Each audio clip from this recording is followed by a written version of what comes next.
आइए आपको पुराने समय के कुछ सबसे खतरनाक हथियार दिखाते हैं। नंबर 7 हवाचा। आजकल के रॉकेट लॉन्चर्स कुछ ऐसे होते हैं, लेकिन ये टेक्नोलॉजी कोई आज का आविष्कार नहीं है। 11वीं शताब्दी में ही इस हथियार को बना लिया गया था।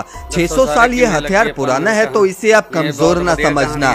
ये आपको देखने में इतना घातक नहीं लगेगा। इसमें लकड़ी की एक गाड़ी है जिसके आगे लगे डब्बे में से तीर निकलता है।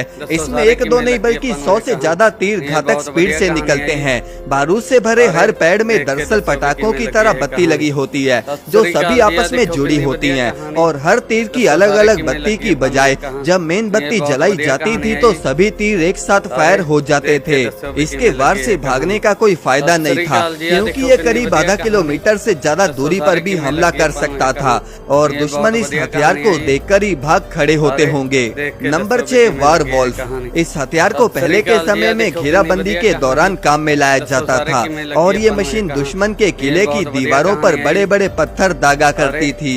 इस हथियार की ऊंचाई 60 फीट हुआ करती थी। ये मेगा मशीन भारी भरकम काउंटर वेट की मदद से काम करती थी, जिसे ट्रिगर मैकेनिज्म के जरिए उठाया और नीचे लाया जाता था। ट्रिगर छोड़ने पर काउंटर वेट गिर जाता है और बॉल को हवा में सैकड़ों फीट तक उछाल देती है। इंग्लैंड और स्कॉटलैंड के युद्ध में एक किला बहुत ऊंचाई पर था, जो कि इंग्लैंड के लिए मुसीबतें खड़ी कर रहा था, और वहीं पर इंग्लैंड ने इस हथियार का आविष्कार किया और पूरे किले की दीवारें गिरा दी। नंबर 5 द ग्रिम रीपर साइथ। प्राचीन काल में इस हथियार से फसलों की कटाई करी जाती थी। इसके धारदार ब्लेड्स और इसके नुकीले छोर से प्रेरित होकर योद्धाओं ने इसे जंग के मैदान में यूज करना शुरू कर दिया। ये हथियार 7 फीट लंबा होता है और इसके ब्लेड 2 फीट के होते हैं, जिससे दुश्मन से दूरी रखने पर भी इससे उसका गला काटा जा सकता है। नंबर 4 हुंगा मूंगा। अफ्रीकी कबीलों में ये खतरनाक हथियार इस्तेमाल किया जाता था। इसके अलग अलग दिशा में लगे ब्लेड से खूंखार हमले किए जा सकते थे।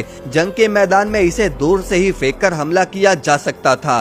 तलवारबाजी के समय ये हथियार न कि सिर्फ दुश्मन के तलवार के हमले को रोकता था, बल्कि तलवार को पकड़कर तोड़ने में भी ये हथियार सक्षम था। इस हथियार से एक बार में 1 से ज्यादा लोगों को काटा जा सकता है।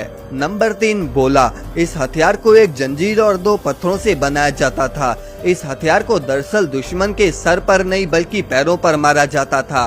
दूर से ही उस हथियार का इस्तेमाल करके दुश्मन को नीचे लेटाकर उसे कमजोर कर दिया जाता है। पहले तो इसे जानवरों का शिकार करने के लिए इस्तेमाल किया जाता था। इस हथियार को चलाने में बस प्रैक्टिस ही ज्यादा चाहिए होती थी। आज भी कई कबीले इसका इस्तेमाल शिकार करने के लिए करते हैं।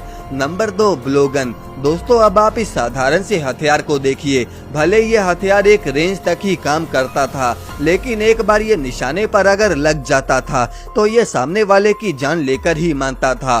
दरअसल इस हथियार को बांस से बनाया जाता था और इसके आगे नुकीले धारदार तीर को लोड किया जाता था। याद रहे कि इस नुकीले तीर में जहर लगाया जाता था, जिससे सिर्फ एक हमले से सामने वाले की मौत पक्की हो जाती थी। Number 1 Greek fire. Ancient Greek लोग पहले एक ऐसा केमिकल कंपाउंड तैयार कर लेते थे जो आग को बुझने नहीं देता था और उसे और भी ज्यादा भड़का देता था। वो इसे शिप के ऊपर फायर गन की तरह इस्तेमाल करते थे। गन फायर करते ही कुछ थिक मटेरियल गन से निकलकर जाकर टारगेट पर चिपक जाता था, और वही चीज दीवार तो क्या पानी में भी आग को फैला देती थी। ज्यादातर ग्रीक फायर को एक ग्लास के जार में रखा जाता था और दुश्मनों पर फायर कर दिया जाता था। तो दोस्तों, ये थी हमारी आज की वीडियो। आप अपने विचार हमें कमेंट में जरूर बताएं और इस वीडियो को लाइक करके पेज को फॉलो जरूर कर लें।